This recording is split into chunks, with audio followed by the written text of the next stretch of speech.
Amici ed amiche di Una Vita da Lontano, benvenuti, bentornati, ben rivisti. Una nuova puntata del vostro podcast preferito, spero. Un nuovo ospite, lo avete visto nel titolo, ma insomma, più andremo avanti nella puntata e più scopriremo delle cose interessanti. Come sempre, vi ricordo di iscrivervi al nostro canale YouTube, di scaricare i nostri podcast, di iscrivervi ai nostri podcast, di cliccare sul like e di commentare sia sui podcast che sul canale YouTube. E come sempre potete andare su unavitadalontano.com, dove potete trovare tutte le informazioni, tutti i link, tutti i nostri social. Comunque basta cercare Una Vita da Lontano. Con me, come sempre, i due compagni di viaggio, Emiliano Pilotti e Piero Carlucci. Ciao, grazie per la splendida presentazione che come sempre ci introduce alla puntata. Emiliano, hai notato come si sta arrugginendo sempre di più? Fa una fatica?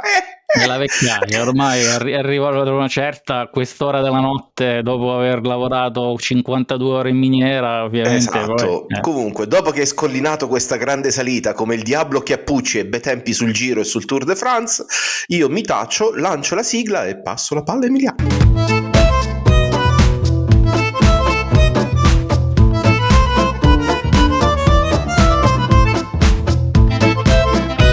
Ciao Piero, ciao Raffaele, ciao a tutti. Allora andiamo veloci, oggi facciamo una bella puntata tutta occhiali. Adesso vi faccio vedere il nostro ospite e ve lo presento. Diamo il benvenuto con molto piacere ad Alessandro Bordoni. Ti chiamerò Alex da qui in poi perché per me è molto più semplice, sono un po' americoso anche io. Benvenuto da Los Angeles, torniamo su uno dei luoghi del delitto che ormai sono preferiti sicuramente di Raffaele. Ciao ragazzi, grazie mille per avermi. Mi piace anche a me questo tema degli occhiali di oggi. Dovreste fare una serie ospiti con gli occhiali. Capisco che da voi, da Raffaele almeno è sera, qui invece è mattina, io sono invece in pieno lavoro di miniera, sono ancora pieno operativo, sono le 11 di mattina qua a LA, come dicono qua gli americani. E niente, grazie per avermi, insomma. Sono le 11, quindi i Lakers giocano fra 8 ore. Ok. Probabile, sì, non l'ho guardato, però sì. È la nuova arena che io pensavo si chiamasse ancncora Staples Center, ma adesso si chiama Crypto.com Arena. Quindi è un'altra di quelle aziende fallite che non pagano gli sponsor, come l'Inter. Diciamo allora, che ci sono più soldi nel cripto e quindi allora intanto ti do il tuo numero. Tu sei il nostro ospite numero 83, questo è il nostro episodio numero 88, che è un bel numero, e fai il paio con gli occhiali perché me li messi in verticale. Allora speriamo di non essere troppo fuori sync, sperando che tu sia una persona mattiniera, perché noi siamo, diciamo così, in un orario da aperitivo mentre tu più da colazione, quindi non so se ci incastriamo perfettamente, per noi siamo un po' scemi ogni tanto, anche senza ogni tanto. Ma parla per te, continua questa storia che uno io mi stavo includendo nel club, scusa, ma ci lasciamo da solo per fare intelligente. A un certo punto devo fare una battuta sul fatto che vestito così inquadrato in questo modo sembri molto Bonaccini, però lasciamo perdere. Sì, l'ho scoperto dopo che sono arrivati gli occhiali, mi sono guardato allo specchio, ho detto ma forse è il caso di tagliarmi la barba, e infatti cosa che farò presto, perché a quel punto se no assomiglio troppo al non segretario del PD. Ecco, allora per tornare diciamo al tema, dobbiamo iniziare a raccontare la storia di Alessandro. Tu vieni da un centro Italia, diciamo, non siamo troppo lontani, un centro Italia un po' nord. Un centro Italia un po' nord, sì, vengo da Rimini, da un paesino in provincia di Rimini, molto più vicino a Tavuglia, a casa di Valentino Rossi, quindi sono nato lì tra la Romagna e le Marche, e ovviamente poi si tende a orbitare intorno a Riccione e Rimini, soprattutto in estate, perché come ben sapete la movida estiva è lì, e quindi sono nato in quella zona là. Ho fatto un sacco di lavori, ho studiato giurisprudenza per tanti anni per poi capire che non era la mia strada, ma più quella dei miei genitori.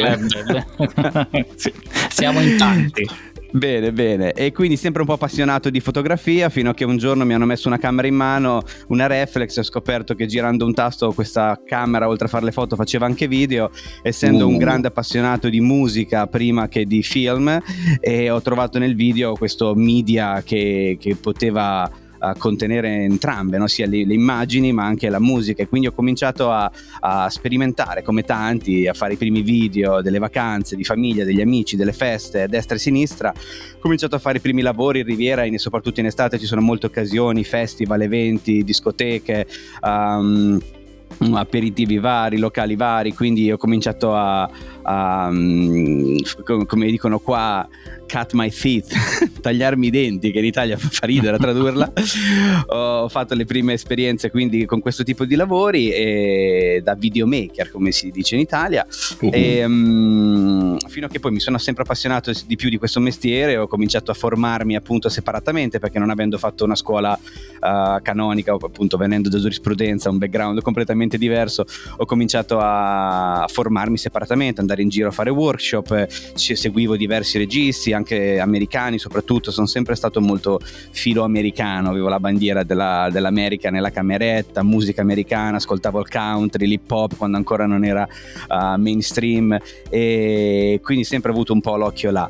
Di conseguenza ho cominciato a formarmi, venivano dei registi americani in Italia, a Milano, a Londra, a fare dei workshop, prendevo un aereo, andavo, e ho cominciato a imparare questo mestiere, che mi ha portato a lavorare prima appunto nella zona di Rimini, e poi mi sono trasferito a Milano, perché in Italia diciamo c'è Milano o Roma, no? Se vuoi stare più nel giro dei film, allora Roma, invece io ero più propenso all'advertising, la pubblicità, la moda, e quindi Milano è stata la scelta, e fatta insieme alla mia compagna, che lavora con me da pochi mesi dopo che ci siamo conosciuti, e a tuttora per sua sfortuna, e quindi ci siamo trasferiti a Milano. Abbiamo cominciato a lavorare là con aziende più grosse, nomi importanti, con un'agenzia di comunicazione di là, fino a che, per farla insomma long story short, dopo qualche anno anche Milano, che sembrava grande quando la vedevi da Rimini, poi quando sei a Milano sembra piccola, diventa piccola, e quindi cerchi sempre motivazioni, stimoli, diventare più bravo nel tuo mestiere, challenges maggiori, e da lì Los Angeles. Sono venuto qua in vacanza, ero venuto anni prima, poi sono venuto anni dopo con la mia compagna a buttare un occhio, e niente, ho detto vai, buttiamoci, proviamo, e abbiamo intrapreso questa strada con tutto quello che comprende, visto, non visto, lingua nuova, cultura diversa, ricreare un network e via dicendo. E ad oggi, per chiudere il monologo, faccio il regista. Scusa, ho cercato di fare il riassunto. Ad oggi faccio il regista e il DP, direttore di fotografia, qua a Los Angeles. Oh, allora tu sei un espatriato con cui possiamo fare un parallelismo, perché prima ti sei diciamo così trasferito dalla provincia alla grande città, e poi dalla grande città in Italia alla super grande mega città negli Stati Uniti. Ne abbiamo parlato altre volte di Los Angeles, proprio con diciamo così un riferimento alle sue dimensioni. Cosa ti ha fatto più specie tra i due trasferimenti, quello interno o quello estero? Il primo è stato un po' più hardcore, o invece il salto nel buio verso l'estero, anche se diciamo professionalmente parlando c'erano delle motivazioni? Direi emozioni. Aspetta un pochino, così se c'è ritardo, Perfetto. Allora, direi emozioni molto diverse. Il primo, più paura, perché è il primo salto fuori dalla comfort zone, da quello che conosci, da dove sei cresciuto, dove c'è la tua famiglia, gli amici dell'infanzia, insomma il mondo che conosci, no? E quindi il primo salto a Milano è stato più pauroso, più andare in questa città. ma dalle cose più stupide alla criminalità. Tra l'altro, piccolo aneddoto, arriviamo a Milano, ci trasferiamo in questo coworking insieme a questa agenzia di comunicazione con cui lavoravamo, abbiamo fatto un sacco di produzioni per Sky, un sacco di cose belle, e avevano questo bellissimo coworking in una zona di Milano anche bella. Arriviamo, montiamo tutti i nostri computer, che erano allora le cose più di valore che un filmmaker squattrinato può avere, no? I computer con cui lavori, le camere, e 2 giorni dopo che arriviamo nell'ufficio ci entrano nell'ufficio e ci rubano tutto, e quello è stato il nostro battesimo della città a Milano.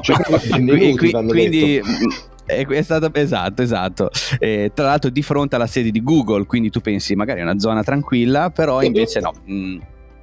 E morale della favola, questo per dire sì, sicuramente paura, andare nella grande città, emozioni nuove, primo piede fuori dal proprio paesino, e in più con questa sorpresa che ci hanno rubato tutto, e dici ok, ripartiamo da zero, e lì le scelte erano 2, ok, o ritorno ai ripari oppure ci rimbocchiamo di più le maniche e si parte, insomma. E quindi sicuramente quella mossa lì è stata più una paura iniziale, come dire, più che dovuta. Invece a venire in America più che paura è stata fatica, tanta fatica, quella è l'emozione che descriverei. Quindi uno è stato un po' più paura da sconfiggere, questo più fatica da affrontare, perché venire in America solo da un punto di vista legale, burocratico, comunque c'è tutta una procedura da fare, trovare l'avvocato, iniziare una procedura per applicare per il visto, mettere insieme tutti gli incartamenti necessari per dimostrare che sei il più bravo dei bravi del mondo nel tuo settore, e al punto che non rubi lavoro all'americano medio, ma stai portando valore a questa nazione, e quindi fornire tutta una serie di documentazione, premi vinti, interviste, lettere di raccomandazione, tutta una serie di cose, poi mesi e mesi di appunto di applicare, di aspettare che ti danno una risposta, costi, perché comunque è un costo importante, e tutto quello solo per farti dire ok, puoi venire in America. Quindi già quello è stato faticoso. Poi quando ti danno, e vivi un momento di limbo, perché sei ancora in Italia e dici ok, continuo a prendere lavoro in Italia o comincio a crearmi dei contatti in America perché vado là. Quindi sei in questa sorta di limbo che non sai un po' dove muoverti, no? Come professionista. E poi ti danno l'ok, tutti contenti, felici, e poi inizia la seconda parte, che è quella, ok, nuovo paese, nuova cultura, nuovi modi di fare, devo trovare casa, devo trovare la macchina, devo farmi l'assicurazione sanitaria, devo imparare che cosa è un social security number, che quando ero in Italia non esiste, e invece qua l'equivalente del codice fiscale, sì, no? Probabilmente sì. C'è anche da dove siete voi questo codicino, questo codice che dicono quanto bravo sei come cittadino, se paghi le tasse, se paghi le bollette e tutto, e però te lo chiedono qualsiasi cosa vuoi fare, devi prendere una casa in affitto, vuoi una macchina, perché quello è il sinonimo come dire, il tuo certificato di essere una persona affidabile, quindi capire che cos'è, come costruirlo, e tutta una serie di cose legate a un paese diverso che ovviamente non ci sono in Italia. Quindi poi è iniziata la seconda fatica, no? In questo, quindi sì, fatica, direi. Molta fatica. Però come si dice, worth it, ben spesa, non so come si dice, valsa la pena, ne valsa la pena, ecco. Scusatemi, non so più parlare bene né una né l'altra lingua, sono librido. Abbiamo il vecchio saggio per questo.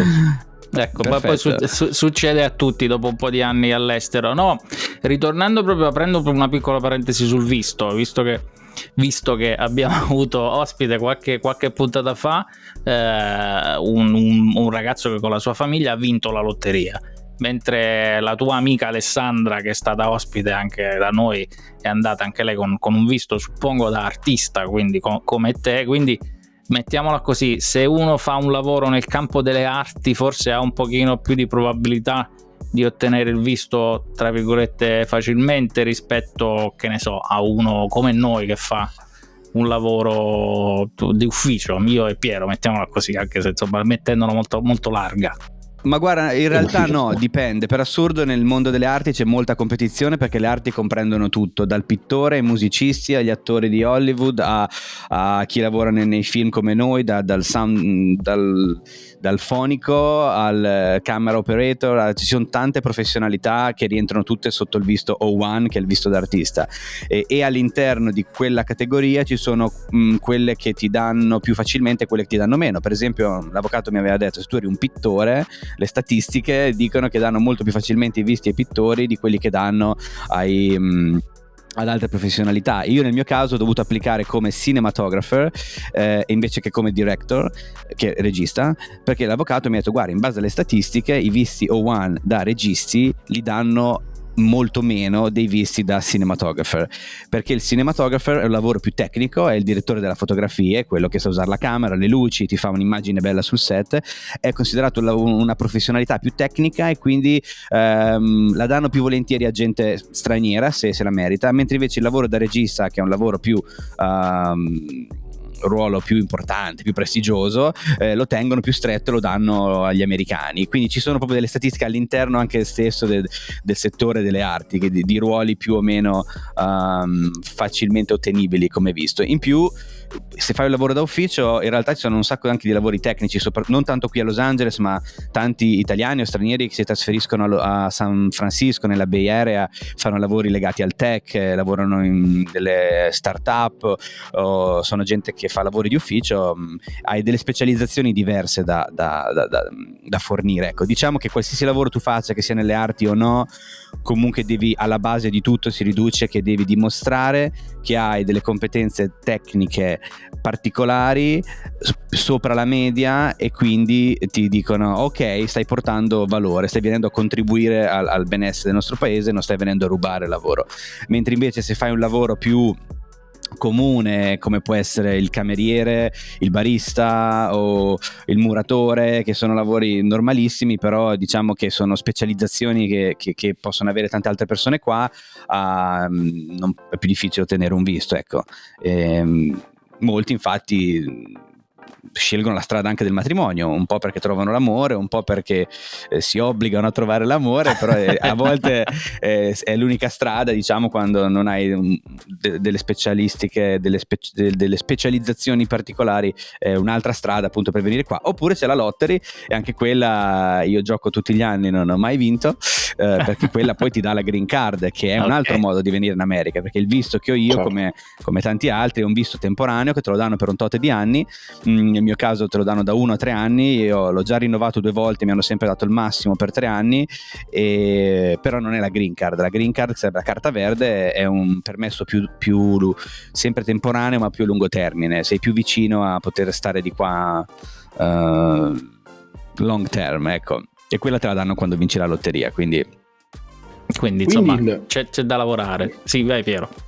No, dicevo, innanzitutto grazie, perché l'informazione che abbiamo fornito ai nostri ascoltatori, quella del valutare le statistiche, è una cosa nuova che non avevamo detto in precedenza, che è tra l'altro una cosa fondamentale a questo punto, perché comunque ti garantisci, ti procuri una via d'ingresso più agevole, o quantomeno più percorribile, diciamo. E invece l'altra cosa che mi stupisce è che quindi il permesso si rinnova sempre, ma comunque massimo 3 anni, perché per esempio i tuoi vicini del sud, i messicani, in realtà per qualunque tipo di lavoro hanno uno standard 1-3 sempre, quindi prima 1 anno, poi rinnova 3 anni, e poi vabbè, diciamo che ci sta e ti teniamo, e sta a posto. Sì, dipende dal tipo di visto, ovviamente ogni visto ha delle durate diverse. Io ho delle amiche italiane che hanno aperto una spa per cani a Beverly Hills, e allora hanno preso un visto da imprenditrici, hanno una jacuzzi per cani, vi dico solo questo, prodotta da un'azienda di Londra, però capisci che a Beverly Hills ci sono le sciure con i soldi che portano il cane a fargli idromassaggio. Ho il timore che sia la stessa agenzia che mi mandò il preventivo di $7.500 per mandarmi il cane dall'Italia appunto a Monterrey in Messico, che includeva una notte a Roma a $500. Io chiesi qual era l'albergo, perché ci avrei voluto dormire anche io. Esatto, ma vai tu e non il cane. Comunque loro, certo, nel loro caso hanno preso un visto da investitori o imprenditrici, Sì. non mi ricordo tecnicamente come viene, e quello lì ti viene dato per 5 anni per esempio, no? Quindi ogni visto ha una durata diversa. Ad ogni modo, ogni volta che ti scade devi rinnovarlo, e per rinnovarlo devi ripresentare quasi tutte le stesse carte che hai ripresentato la prima volta, semplicemente aggiornate, far vedere che hai fatto quello per cui ti è stato dato il permesso di entrare, quindi non è che sei venuto qua con un visto e poi ti sei messo a fare tutta un'altra cosa.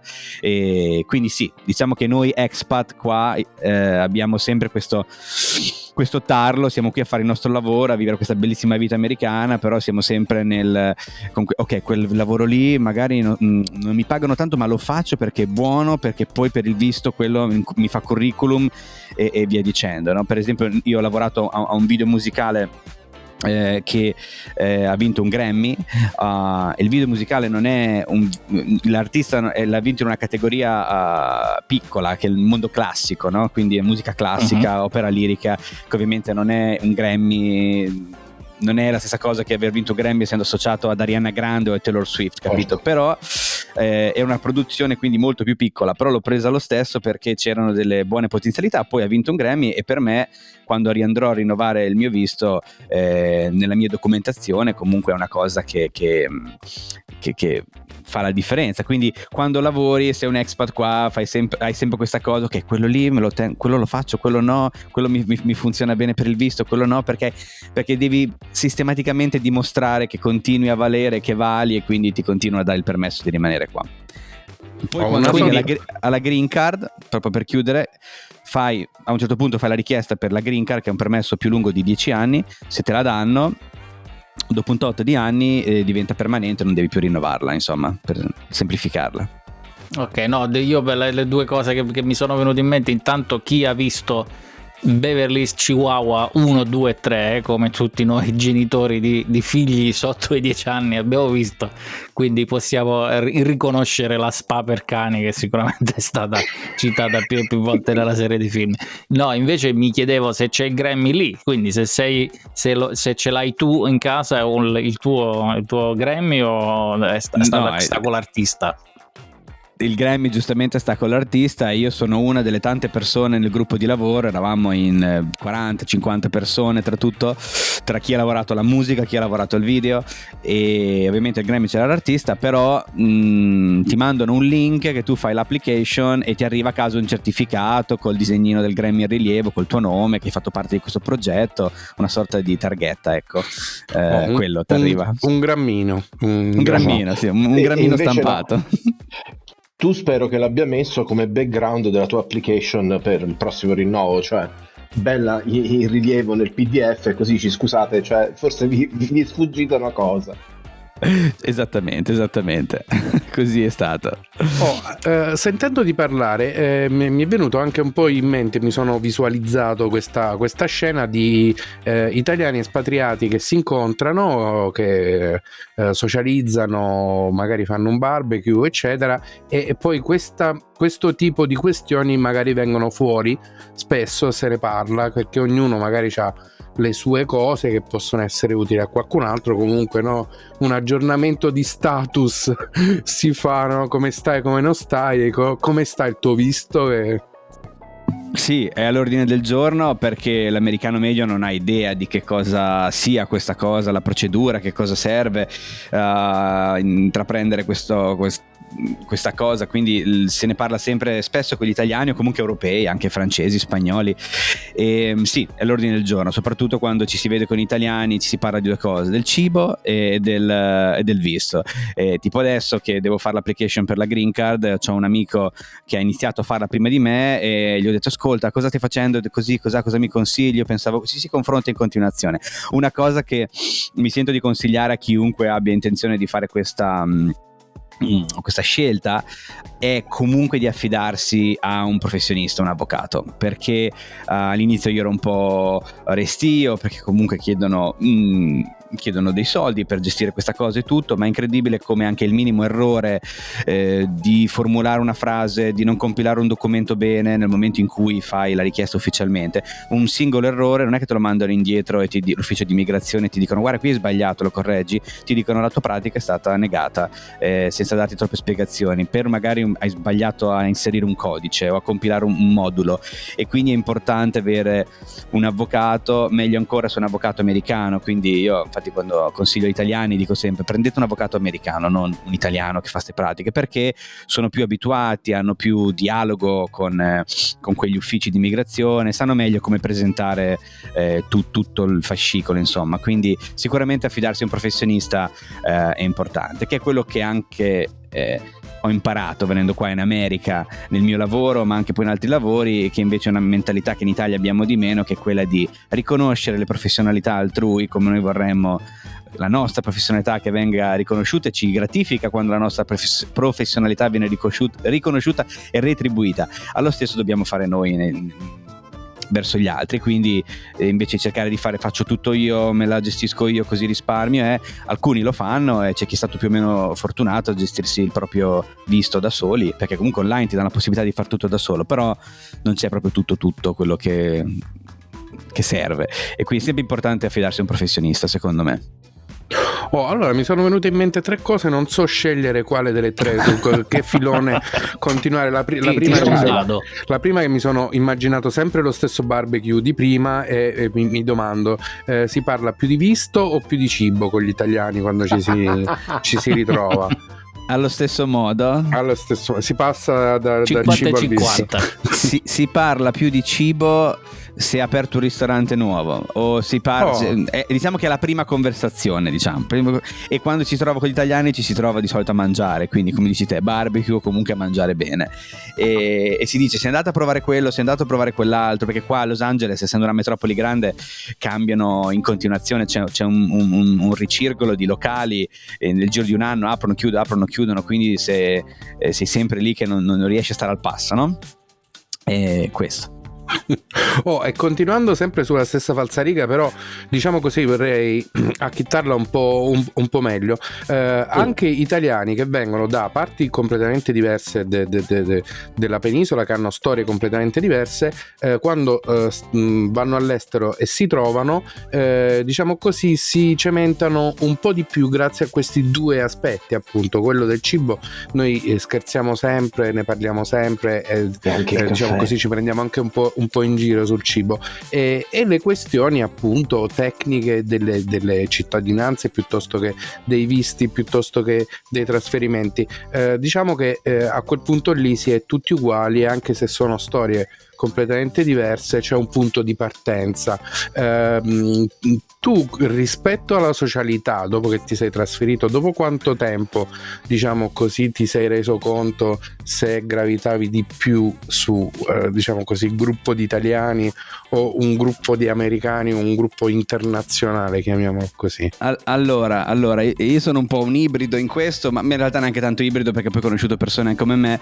La tendenza generale quando vieni all'estero è di cercare subito la comunità più simile a te, quindi la comunità italiana, perché all'inizio hai bisogno di consigli, quindi non sai come muoverti, e quindi un po' la lingua è un'altra barriera, quello ovviamente non c'è come barriera quando parli con altri italiani, e si tende un po' a ricercare quella situazione di comfort. Io in realtà personalmente invece l'ho sempre cercata di evitare il più possibile. Ad oggi non ho molti amici italiani qua, conosco tantissimi italiani qua, ma non direi amici appunto da frequentarli in maniera consistente. Una volta ogni tanto si fa la cena, si fa l'evento italiano, però cerco più di frequentare gruppi più diversificati, perché è il motivo per cui sono venuto in America, perché se volevo stare con italiani e parlare con italiani tutto il tempo me ne stavo in Italia.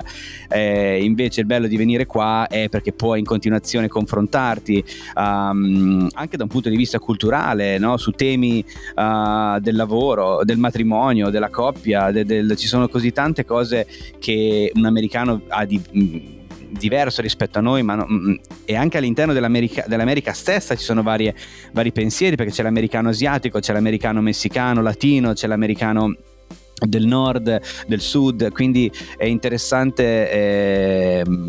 Per me è motivo di crescita il fatto di potersi confrontare con gruppi variegati e quindi cerco sempre, sono più attirato da quel tipo di realtà, di community, che quelle solo esclusivamente italiane, e poi anche per parlare meglio inglese, praticare la lingua, diventare più bravo nella lingua, quindi ovviamente hai più modo di allenarti, ecco. Se parli inglese con altre persone ti sforzi, ti contamini di più con questa cultura, che è il paese in cui ho deciso di vivere in questi anni.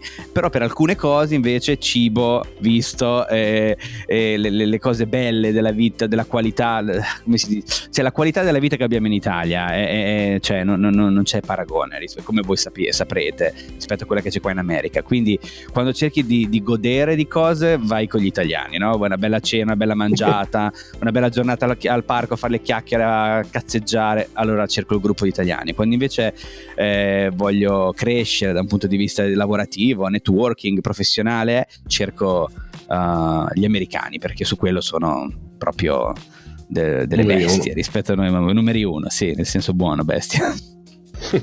Allora Raffaele adesso che vedo mezzo frizzato, no, non era frizzato, adesso ci fa il pippone di metà puntata, dopo ritorniamo su questa cosa dell'inglese, perché non ne abbiamo parlato al momento giusto, cioè prima di partire per gli Stati Uniti. Quindi Raffaele, vai con social. Se siete arrivati fino a questo punto, non potete non iscrivervi al nostro canale YouTube e non potete iscrivervi ai nostri podcast che trovate su tutte le piattaforme più importanti, adesso citandone alcune: Spotify, Apple Podcast e chi più ne ha più ne mette. E ovviamente non potete cercarci sui nostri social, insomma cliccare sui vari like, lasciarci dei commenti e dirci che cosa ne pensate del nostro podcast. La domanda che mi viene in mente invece, prima di ritornare all'inglese, la stai fregando all'Emiliano, guardando su la stai fregando Emiliano, ce l'ho già pronta. No, ce n'è un'altra che secondo me è più importante, ovvero stavo guardando gli artisti con i quali hai collaborato, no? E quindi ho visto Machine Gun Kelly, ho visto Ben Harper, ho visto Blink 182 e c'è anche Barbie. Di questi, qual è stato l'artista più tranquillo con il quale hai lavorato? E anche il contrario. Allora, scusate. Passo. No, scherzo. Prossima domanda. No, allora, ogni artista è fatto a sé, quindi ci sono ognuno ha pro e contro, e gli artisti sono proprio artisti, quindi particolari. Personalmente io sono dell'85, sono cresciuto in Italia ascoltando Green Day, Blink 182, quindi per me quando ho avuto modo di lavorare con i Blink e con Travis Barker, il batterista, in diverse occasioni, perché poi lui ha iniziato a fare un sacco di progetti al di fuori dei Blink, quello è stato un po' una sorta di un sogno che diventava vero, non ci credevo, dicevo wow, sono cresciuto ascoltando questa gente nella mia cameretta in questo paesino in provincia di Rimini, oggi sono qua a Los Angeles sul set con questi nomi grossi che poi sono super alla mano, super tranquilli, però gli è creato tutta questa aura attorno, e quello sicuramente è stato un momento memorabile, per appunto nostalgico per il passato che avevo avuto io. Da un punto uguale Ben Harper, sono cresciuto sognando la California, il surf, quel tipo di vita molto più rilassata che c'è qua nella West Coast in confronto invece alla East Coast. New York, Miami sono molto più frenetiche, qua si è molto più rilassati, e quindi ascoltando Ben Harper, fantasticando di surfare, e quando ho avuto modo di lavorare con lui è stato figo. Tra l'altro è stata, ecco, un aneddoto, ecco, forse con Ben è una di quelle che nella mia top 3, perché ho lavorato con lui la prima volta durante la pandemia, perché lui doveva girare delle cose per la Lavazza, brand italiano di cui lui spesso fa delle cose. E però essendo durante la pandemia lui non voleva lavorare con una film crew troppo numerosa, aveva paura come tutti di ammalarsi, e quindi voleva un approccio molto più minimo, voleva 3-4 persone e girare queste cose nel negozio di musica di famiglia che hanno i suoi genitori da 50-60 anni qua fuori Los Angeles, e quindi tramite un amico in comune l'hanno messo in contatto con me, siamo andati lì, abbiamo girato queste cose. approccio super rispettoso, super minimal. Lui è rimasto molto contento. Abbiamo cominciato a lavorare su diversi altri progetti ed è stato molto surreale perché essendo un po' durante la pandemia e tutto, eravamo chiusi dentro questo negozio di musica che è un museo, ci sono strumenti che abbiamo raccolto in giro per il mondo in tour, abbiamo girato queste canzoni live, tutto il suo album strumentale che ha fatto, poi abbiamo girato questa piccola cosa commerciale per la Lavazza e poi ci siamo messi a fare le chiacchiere e abbiamo parlato di Berlusconi, abbiamo parlato di tutte le cose italiane che lui conosce ed è stato surreale perché eravamo io, lui e altre 2 o 3 persone nel mio team all'interno di questo negozio chiuso e normalmente non hai questi tempi morti, sei sempre che corri sul set, tante persone, a volte non hai neanche modo di parlare direttamente con l'artista se non nel momento in cui gli dai le sue direttive, ma poi stai subito rollando, come si dice, subito riprendendo, no? E quindi quella è stata un'esperienza molto surreale, sicuramente, che mi porto dietro.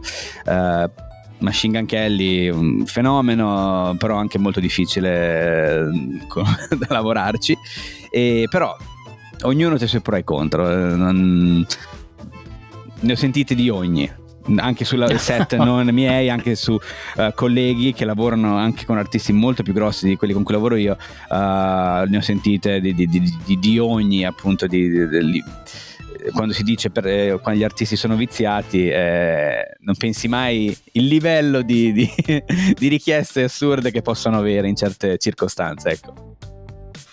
Di spoiling, insomma, sono proprio spoiled, mi viene in mente per dirlo in inglese. Allora io faccio il passo indietro, poi diciamo così ritorniamo di qua sulla parte professional, che sicuramente Raffaele vorrà sfrugugliare ancora. Io ho anche un piccolissimo passo indietro dopo il tuo. Ah, bene, il passo indietro. Esatto. Il mio passo indietro sull'inglese era quando avete deciso di trasferirvi e è iniziato tutta quanta la procedura. Sicuramente avendo avuto delle esperienze a Milano e facendo corsi diciamo internazionali eccetera, già avevi un inglese di un certo livello, poi invece diciamo così il gap si è scoperto quando ti sei trasferito e hai dovuto iniziare a cercare lavoro, a farti conoscere e a lavorare veramente. È stato traumatico, è stato difficile, o comunque eri pronto velocemente a lavorare su quell'aspetto?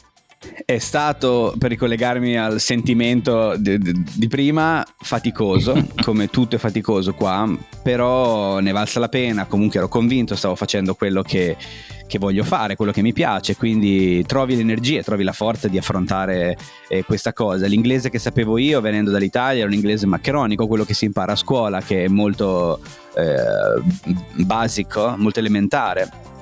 E diciamo che anche lavorando a Milano comunque ti interfacciavi con clienti stranieri ogni tanto, però non avevi tanto modo di praticare l'inglese, spesso era per email, quindi era scritto ed è diverso perché hai modo di scrivere meglio una frase, la controlli, e poi adesso che c'è l'intelligenza artificiale puoi scrivere dei poemi e sembri un madrelingua. Sì. Quindi non c'era tanto modo di parlare, proprio c'era più scrivere quando ero a Milano. Ho avuto una fortuna che con la mia compagna abbiamo un'altra azienda separata che ci occupiamo sempre, facciamo video, ma ci occupiamo di matrimoni di alto livello, lavoriamo con celebrity, lavoriamo principalmente con americani che vanno in giro nel mondo e fanno queste produzioni che sono dei matrimoni, ma sono delle produzioni che durano giorni, molto lavish, come si dice qua, molto sontuose, molto belle. Sì. E in quell'occasione lì ovviamente l'Italia è uno dei posti spesso frequentati da questo tipo di clientela, e con questa company, con la mia compagna, rivolgendomi a quella clientela, sono stato obbligato a dover parlare in inglese già da quando ero in Italia, perché facevamo delle Skype call prima di assumerci, volevano intervistarci per vedere se eravamo i fornitori giusti, e lì sono dovuto obbligare, e lì ti rendi conto, quindi ancora prima di venire in America ero in Italia, parlavo con i clienti americani che si venivano a sposare in Italia e lì dicevo wow, io ero convinto di sapere l'inglese ma non so una cippa,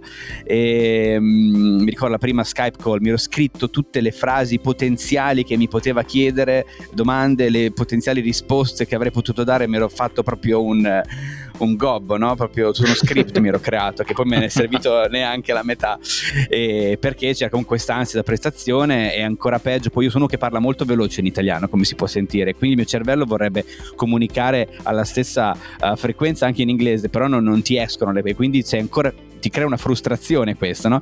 E quindi mi ero preparato un po' di cose scritte, ma una cosa che mi ha aiutato tanto, mi ha obbligato la mia compagna, lei è argentina, italiana, quando si è trasferita in Italia mi fa: voi in Italia qua avete tutti i film americani doppiati in italiano, noi invece a Buenos Aires siamo cresciuti che i film americani sono in lingua originale e i sottotitoli sono in spagnolo, e quindi noi, il nostro orecchio si abitua già da bambini a sentire l'accento, la lingua americana. Mi fa: cominciamo a guardare Netflix in lingua originale. E io: ma no, ma chi c'ha voglia, io la sera voglio stare sul divano, voglio godermelo un film. L'ho odiata le prime settimane, ma in realtà quello mi ha cambiato un sacco, il potere. Ho messo i film in inglese con i sottotitoli in inglese, oggi non riesco più a guardare un film in lingua, un film doppiato, no? Un film italiano me lo guardo in italiano, e quello mi ha aiutato molto ad allenare l'orecchio, quindi quando poi ero in queste call con i clienti riuscivo alla prima a capire che cosa mi chiedevano, invece di dire cosa puoi ripetere, e già lì è un passo in avanti. Poi invece la tua padronanza col tuo inglese viene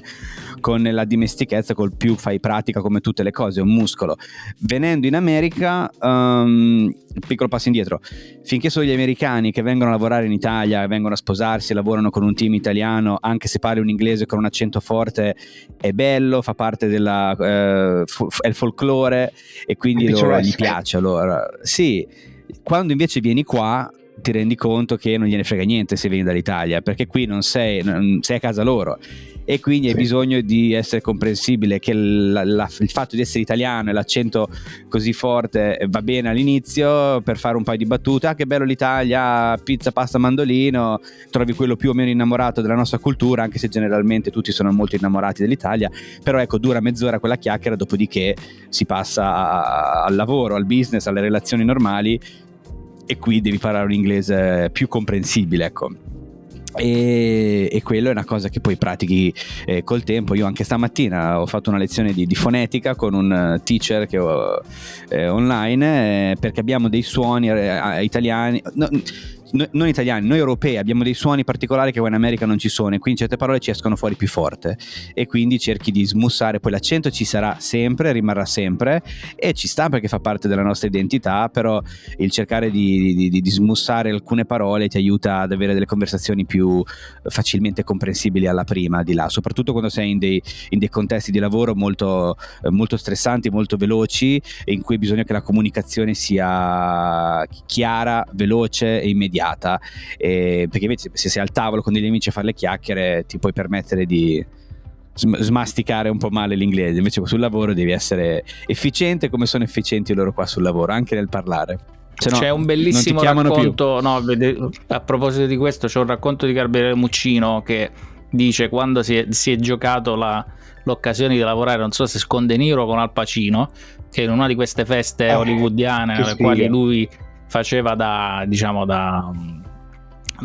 host, quindi in casa suonava il piano. A un certo punto si è girato, ha guardato Muccino, gli ha detto una roba in inglese sul sentimento, su una cosa così, e Muccino ha fatto finta di capire, in realtà non aveva capito che cosa gli avesse detto De Niro, e quindi a quel punto De Niro ha praticamente completamente distolto l'attenzione su di lui, e Muccino si è giocato l'opportunità di lavorare con uno di queste leggende del cinema mondiale. Quindi capisco quando tu mi dici certo dobbiamo essere perfetti nel nostro inglese nel lavoro che fai, perché ovviamente non c'è una seconda chance, anche se poi sì, la metà degli inglesi poi probabilmente... Scusami no, ci mancherebbe, sei tu l'ospite. Scherzi, vai. No, dicevo che perfetti poi non diventi mai, ed è anche bello, questa caratteristica ci rende unici di avere questo accento, però ecco, smussare quegli angoli un po' più acuti in modo da permettere una conversazione più una confidenza con l'inglese, una padronanza migliore anche dei vocaboli soprattutto scusate, soprattutto come regista, quando devi comunicare una cosa a un attore o anche a un tuo team member, vuoi una camera specifica, vuoi un'ottica, vuoi la luce in un determinato modo, e poi lì c'è poi tutto un linguaggio da set che è completamente diverso dal linguaggio di tutti i giorni, no? E quindi questa è un'altra lingua che ho dovuto imparare e ancora sto imparando, e quindi sì, tutto per avere una comunicazione più immediata e più veloce. No, che poi invece mi veniva da ridere mentre pensavo al tentativo appunto di raggiungere la fonetica perfetta, eccetera, e ricordo la prima volta in cui ho fatto una richiesta in inglese, in quel caso in Messico, però eravamo in un ristorante di una catena americana e incredibilmente i waiters dentro erano americani. E lui mi guarda e ha fatto: ma come mai usi un accento così british? E gli ho detto: ecco, a Londra i miei amici ti avrebbero picchiato se tu avessi detto che io avevo un accento british. Però lasciamo perdere, questa è un'altra cosa. Invece il mio salto all'indietro un po' si ricollega, perché io sono quello delle domande serie, si ricollega appunto a questa cosa degli accenti e della lingua. Mi domandavo quanto funziona e come appoggia i propri concittadini il consolato di Los Angeles, e soprattutto che accento hanno quelli che ci lavorano dentro. Che noi abbiamo una teoria, quindi vediamo se... Vediamo, poi te la diciamo. Allora, io probabilmente sono l'ultima persona a cui chiedere questa cosa, perché non ho molta esperienza col consolato italiano qua a Los Angeles. Ci sono andato, penso, 1 o 2 volte in 5-6 anni che vivo qua. Quelli che ci lavorano sono italiani, almeno le 2 volte che sono andato io il personale era tutto italiano, quindi ci parlavi in italiano. E non sono famosi per essere velocissimi nelle pratiche, ma forse sono più veloci degli equivalenti in Italia, diciamo, perché comunque vanno un po' più veloci. Qua tutto va a 1000 all'ora e quindi però siamo sempre italiani, ci piace prenderci il nostro tempo. Però un sacco di italiani lavorano costantemente, soprattutto per fare documentazione, rinnovare documenti. Il fatto che io spesso vengo in Italia, io tutte le estati vengo in Italia per lavoro, e come dicevo prima, con questi americani che si sposano in Italia e in Europa, quindi quando devo fare cose, devo rinnovare la patente, il documento di identità, quelle cose lì le faccio in Italia, che faccio più veloce, e quindi non ho avuto molto a che fare col consolato. Però quindi non trovi anche tu che abbiano un accento della capitale, come tutti quelli che lavorano nelle ambasciate o nei consolati? Sono italianissimi e parlano in italiano, almeno con me parlano in italiano. Poi quando li senti parlare in inglese, con quello in fila davanti a te, senti l'accento forte, però è giustificato perché sei al consolato italiano e quindi te lo aspetti, no? Come un americano che viene in Italia al ristorante e c'è il cameriere che gli cosa vuoi ordinare, glielo dice con l'accento forte, ci sta, fa parte di quel contesto. Però se invece vai qui in un ristorante normale e ci arriva un cameriere che ti parla con accento forte, ti dà un po' fastidio, no? Quello, insomma. Sì. Certo. L'accento, io dico sempre la storia di mia moglie che è irlandese, quando era in America a fare il J1, quindi faceva la cameriera per pagarsi, diciamo, questo periodo di vacanza studio, e ovviamente marcava il suo accento irlandese perché i locali a Cape Cod lo trovavano molto più interessante, quindi le mance aumentavano quando lei faceva l'accento molto più irlandese rispetto al suo normale accento che, insomma, Emiliano e Piero conoscono e non è così marcato, insomma, però ovviamente lo spingeva molto di più per le pance. Cosa non si fa? No, lo capisco perfettamente. Pensa che noi una volta, io e la mia compagna, camminavamo a Santa Barbara in centro, parlavamo italiano e delle signore che ci hanno superato sul marciapiede, andavamo in sensi inversi, ci hanno sentito parlare, sono tornati indietro, ci hanno fermato perché ci avevano sentito parlare e ma voi per caso siete italiani? Erano talmente innamorate della nostra cultura, del nostro paese, che ci hanno fermate. Ma noi andiamo solo ai ristoranti italiani quando andiamo fuori, e andiamo solo nei ristoranti italiani in cui ci lavorano gli italiani, mi aveva specificato, perché ha un valore in più, evidentemente, no? Contestualizzato nel modo giusto. Allora, questo filone mi piace molto, continuerei, però io voglio fare una piccola deviazione rispetto al tuo lavoro, diciamo i tuoi lavori, le vostre attività diciamo principali. Parliamone un po', diamo qualche dritta ai nostri ascoltatori per cercare meglio dove venire a vedere e sentire quelli che sono i tuoi lavori, i videoclip, piuttosto che se qualcuno si deve deve sposare, ha un budget molto molto molto molto grande, magari può essere, anche se io come tutti gli italiani ho un cugino che effettivamente fa i matrimoni di lavoro, quindi che tu non vuoi fare, adesso diciamolo pubblicamente, che tu sei sempre rifiutato di fare. Esatto. Cameraman e montatore. No, uno l'ho fatto come assistente, ma per dire che quando uno dice c'ho a mio cugino, io veramente c'ho a mio cugino. No, per dire, quindi per cercare te, intanto ci sono i 2 siti delle 2 attività, diciamo, principali, il sito vetrina, quello per gli stranieri. Sì, allora, innanzitutto è un lavoraccio fare i matrimoni, quindi tuo cugino lo stimo, spezziamo una lancia in favore del cugino di Emiliano e anch'io ho iniziato anch'io ho iniziato, ho fatto un anno di matrimonio in Italia e poi ho messo una croce sopra e ho detto basta, perché sono stressanti, devi correre come un pazzo e si guadagna poco e insomma non hai neanche controllo se ti piace la tua arte, che tu sia fotografo o filmmaker, sono dei contesti in cui non hai controllo, devi correre tutto, non riesci a creare qualcosa di bello, è molto difficile. E infatti gli ho messo una croce sopra da subito e sono andato a Milano a lavorare su produzioni commerciali, fino a che un collega, così mi collego a questa azienda che abbiamo, un collega italiano che lavorava già con americani che si sposavano in Italia mi fa: ho bisogno di un assistente, tu sai fare video, li facevi con gli italiani, mi vieni a dare una mano su questo matrimonio di americani in Toscana? Io certo. Sono andato, vado a questo matrimonio di americani nel mezzo della Toscana, nel Chianti, e era un film.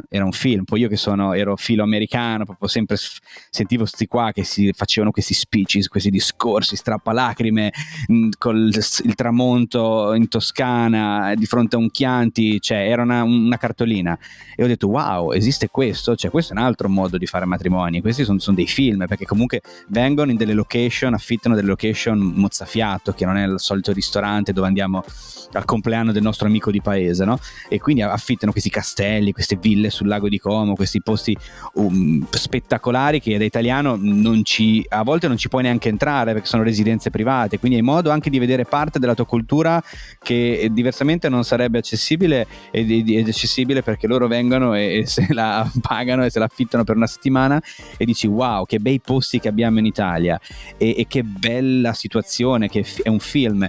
E da lì ho detto, sono tornato a casa alla mia compagna, ho detto aspetta un attimo, ma noi abbiamo detto basta con i matrimoni degli italiani, ma perché non facciamo i matrimoni con gli americani? Che a me mi piacciono gli americani, ci parlo in inglese, imparo a parlare meglio l'inglese, i posti sono fighissimi e quindi vengono delle immagini più belle e in più c'hanno questi discorsi strappalacrime, dai proviamo.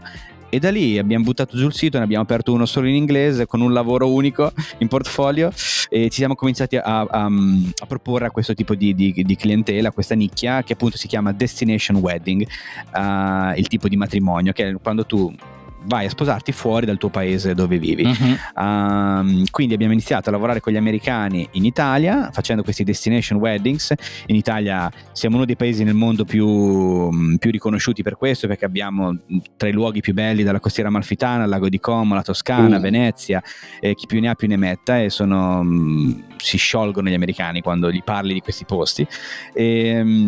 Quindi ho iniziato a lavorare in questi posti con gli americani, ho cominciato a fare dei prodotti che venivano riconosciuti, ho cominciato a vincere dei premi, abbiamo con la mia compagna sempre a muoverci in Europa, andare a lavorare in Inghilterra, anche se il clima preferisco quello italiano, andare a lavorare in Spagna, in Grecia, e quindi abbiamo cominciato a creare un brand un po' più internazionale, sempre lavorando con una clientela americana, fino a che quando poi ci siamo trasferiti a Los Angeles, sia per motivi personali, come regista volevo diventare più bravo nel mio mestiere, anche a livello di matrimoni, quell'azienda che abbiamo che lavora con i matrimoni ne ha beneficiato, perché poi qua soprattutto in California è caldo tutto l'anno, quindi ne abbiamo fatto uno settimana scorsa a San Diego, e questo periodo invece in Europa non ci si sposa perché è freddo, no? E quindi anche quel lavoro lì poi è cresciuto molto da quando ci siamo spostati qua, anche se non era il motivo per cui ci siamo spostati qua, però ne ha sicuramente beneficiato, e ad oggi lavoriamo su un piano internazionale, quindi non è più importante dove fai sede, se il tuo lavoro è online online e piace, lavoriamo con un tipo di clienti che spendono milioni, diversi milioni per fare un matrimonio, e quindi si possono permettere il lusso di dire ok, me lo voglio fare su un'isola nel Pacifico, nei Caraibi, o voglio prendere questa villa sul lago di Como o questo castello in Scozia, ok, il posto l'ho scelto, mi prendo il fotografo da Dubai, il team film da Los Angeles, i musicisti, ho trovato sta band a Vancouver in Canada che mi piacciono, li faccio volare qua, e poi sì, magari il fiorista lo prendo locale, che c'è uno bravo, e vanno a fare shopping un po' in tutto il mondo perché se lo possono permettere, e ci sono delle agenzie che gestiscono la produzione di tutto questo, che sono l'equivalente della famosa wedding planner, che però in quei casi sono delle production company, ci sono 7-8 wedding planner, più altri 7-8 assistenti di quelle wedding planner, perché sono delle produzioni vere e proprie, ci mettono una settimana a costruire lo stage, a costruire una glass house, che è una tenda di vetro in cui mettere i tavoli dove mangiare, cioè costruiscono proprio delle cose enormi, e quindi quella è una realtà che è partita dall'Italia lavorando con gli americani, è diventata poi più internazionale in Europa, fino a poi essere globale da quando ci siamo trasferiti qua a Los Angeles, ed è quella che ci porta, appunto, quell'azienda lì che abbiamo, che ci porta in estate a venire in Italia, perché il clima è quello giusto, e i matrimoni più belli li fanno in Europa in estate. Gli americani con i soldi, quando gli dici il tuo sogno più wild, più estremo di sposarti, dove ti vuoi sposare, non ti dicono nell'hotel qua a Los Angeles, ma ti dicono voglio andare in un borgo storico in Italia, o voglio andare in una spiaggia cristallina nei Caraibi, e quindi l'Italia sa rispondere bene a queste esigenze. Quella è una realtà. Invece la realtà che è quella, il nostro sito è il mio nome e cognome alessandrobordoni.com, e lì ci sono quel tipo di lavori lì. Ricollegandoci a quando mi ha chiamato Alessandro Alex, infatti all'inizio di questa chiamata, quando mi ha chiesto come preferisci essere chiamato, io dico Alex è il mio Starbucks name, perché è più facile da capire per gli americani. In più purtroppo per noi italiani dobbiamo sempre accorciarli i nomi. Una volta un evento che ho fatto, mi hanno presentato, ci hanno ringraziato il team che stava lavorando, ringraziamo il dipartimento video, Leandro Bordini invece che Alessandro Bordoni, quindi se potevano sbagliare, una sbagliata proprio di più non potevano sbagliarla, e perché per qualche motivo il mio cognome Bordini viene continuamente storpiato in Bordoni, viene continuamente cambiato in Bordini, perché loro associano tutto quello che è italiano, si vede che deve finire in ini, come Zucchini, Fellini, io che sono di Rimini, e quindi per qualche motivo che ancora sto cercando di capire mi chiamano sempre Bordini, e vabbè. E invece il nome a volte lo storpiano in Aleandro, perché qua, come dicevi tu prima, ci sono tanti messicani, latini, e quindi è un nome spagnoleggiante. Allora da lì, anche un po' per differenziarmi dall'azienda con i matrimoni con cui uso il nome Alessandro, per i lavori commerciali mi sono chiamato Alex Bordoni, così anche i miei profili Instagram sono separati. Alex Bordoni è quello dove invece trovate lavori, music video. Abbiamo appena fatto un documentario di una coppia di ragazzi italiani americani qua a Los Angeles, si sono trasferiti nel deserto a fare musica, hanno preso un saloon western facendo cucina italiana di Roma, mi ha fatto un documentario su questa storia molto interessante, quindi su quel profilo lì Alex Bordoni trovate lavori di quel genere. Invece tra i due, perdona la domanda veniale, qual è che paga le bollette? Quello dei matrimoni o l'altro, ti piace per di più, il momento? Proprio... sì, ma voglio dire, quello dei matrimoni è quello che paga le bollette, perché ci sono dei budget molto considerevoli. Quello che mi gratifica di più da un punto di vista creativo, espressivo, anche se comunque nel settore dei matrimoni facciamo delle cose veramente top, ho visto un po' di stimolanti. Questo weekend abbiamo fatto questo matrimonio di ebrei iraniani, hanno preso una ballroom di un hotel e l'hanno risoffittata tutta con dei teli e hanno creato un cielo stellato, e quindi ci sono queste è una roba.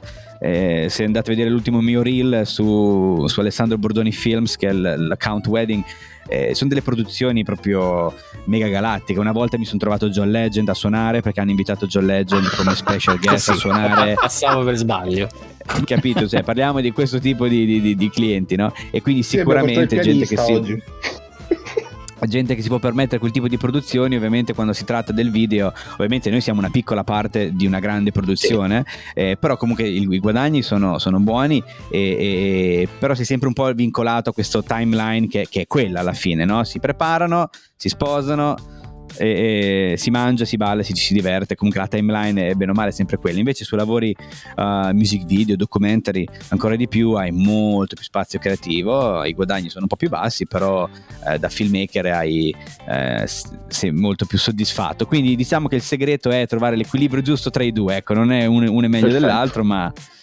alternare bene. È il giorno, perché l'abbiamo già detto anche a Alessandra quando è venuta ospite da noi, che insomma quando salirà sul palco per ricevere l'Oscar dovrà ringraziare anche noi tre, quindi ce lo aspettiamo anche da te, diciamo il giorno in cui diventerà la parte creativa più importante. Lascerai la parte dei matrimoni oppure quella comunque la continuerai a fare, insomma?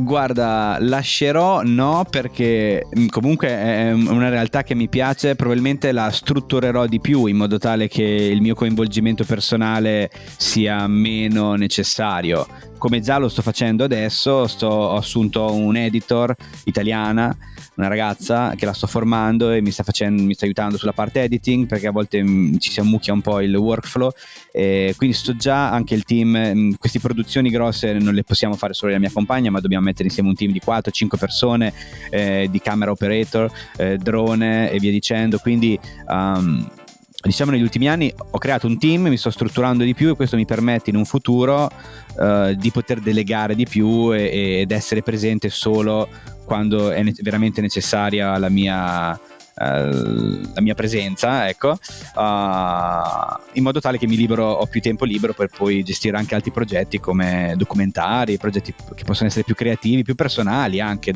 che ci vogliono sempre. Quando sei un creativo, un progetto personale all'anno ci vuole sempre, perché altrimenti rischi di far diventare quello che era partita come una passione, rischi di odiarla, perché poi è inevitabile essere farsi mettere questo gioco che c'è nelle società, ma in Italia c'è il suo, in America ce n'è un altro diverso. Comunque alla fine del mese tutti dobbiamo pagare le bollette, tutti dobbiamo mantenerci, e quando fai del tuo passione il tuo lavoro ci sono comunque delle cose, come si dice, delle cose a cui devi scendere, dei compromessi, dei compromessi, giusto, grazie, fortuna che qualcuno parla ancora italiano. ci sono dei compromessi a cui devi scendere e quindi rischi che poi un po' ti si rovina, no? Quell'amore iniziale che avevi. Quindi è importante mantenerlo vivo, iniettarlo di linfa vitale e in continuazione continuare a fare anche progetti personali, anche no profit, proprio per mantenere quell'equilibrio giusto. Sì.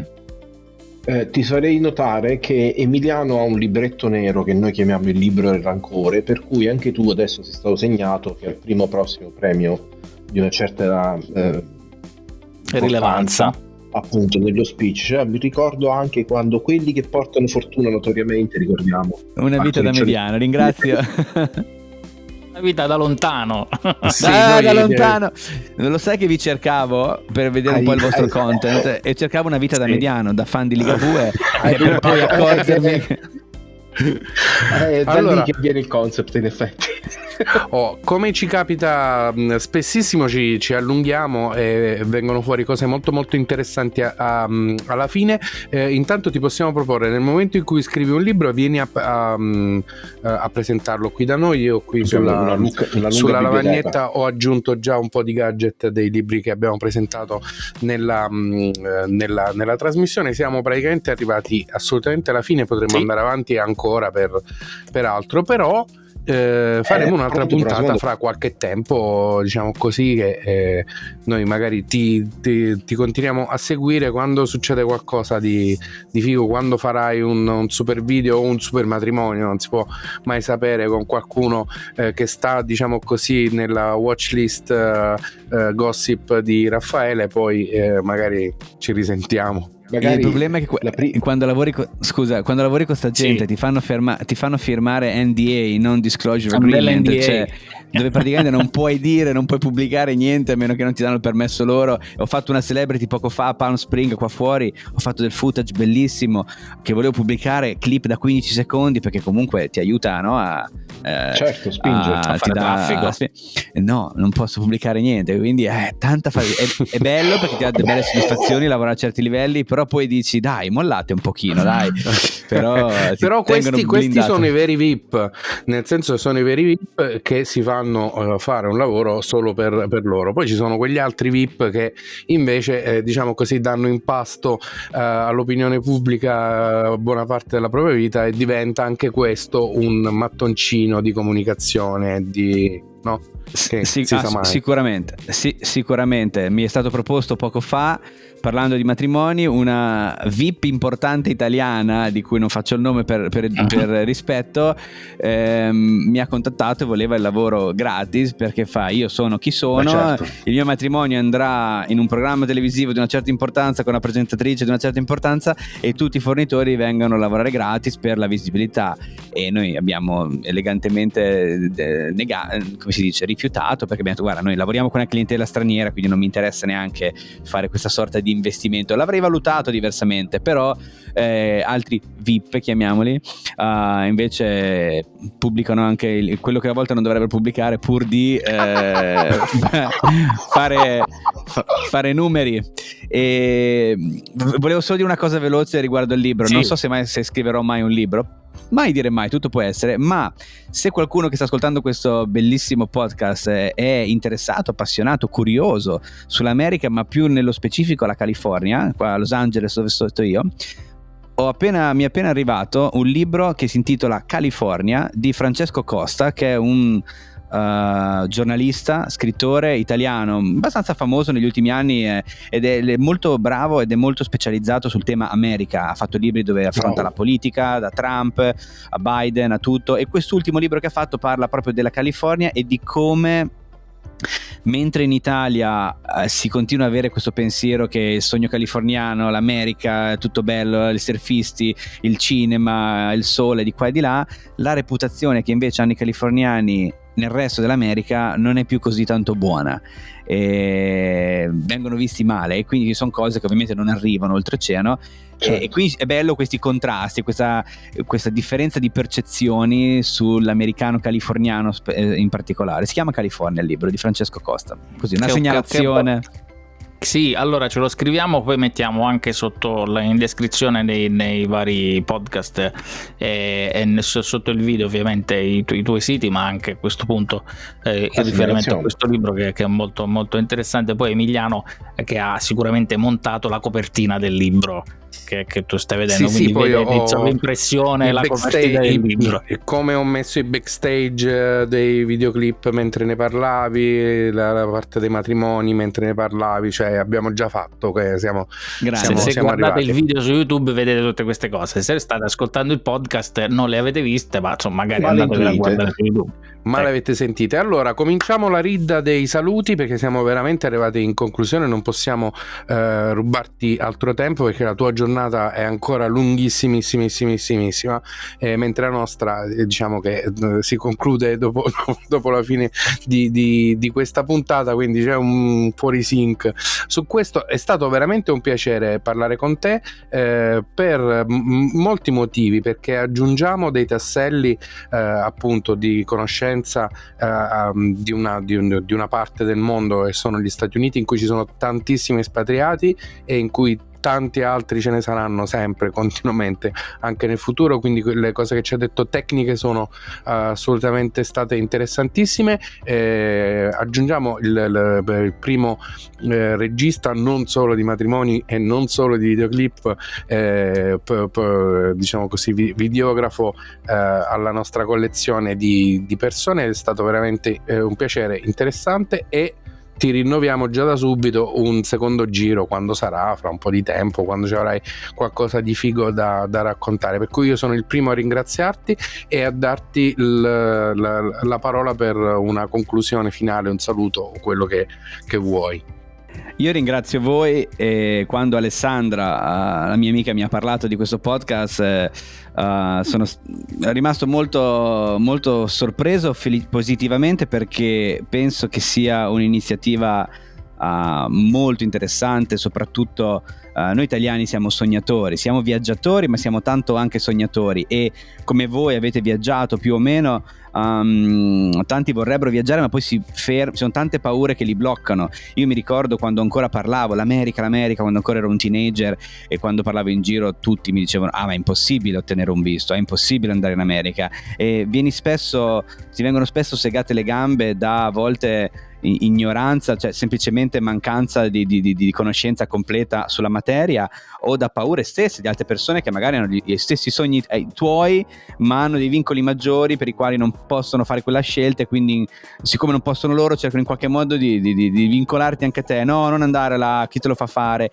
E quindi questo podcast, Una vita da lontano, sto giro l'ho beccato, è molto molto utile per tutte quelle persone che sono ancora in Italia e vogliono vedere cosa è la vita di là, perché comunque un'altra, come si dice, misconception in italiano, il fraintendimento, no, sì, non lo so, sì. Che spesso si fa, è che bisogna scegliere o uno o l'altro, no? O l'Italia o l'America nel mio caso, no? Tante volte a me mi chiedono ma ti piace più di qui, ti piace più di là, e dipende, cioè, quindi è bello fare queste interviste, e quindi vi ringrazio per questo spazio e complimenti voi, perché so cosa c'è dietro nel mantenere un podcast, registrarlo, montarlo, organizzare con i guest, sincronizzarsi con i vari calendari. C'è un sacco di lavoro dietro che spesso la gente non sa, quindi congratulazioni a voi, e soprattutto è ottimo perché permette alle persone di vedere che non è tutto bello e tutto brutto,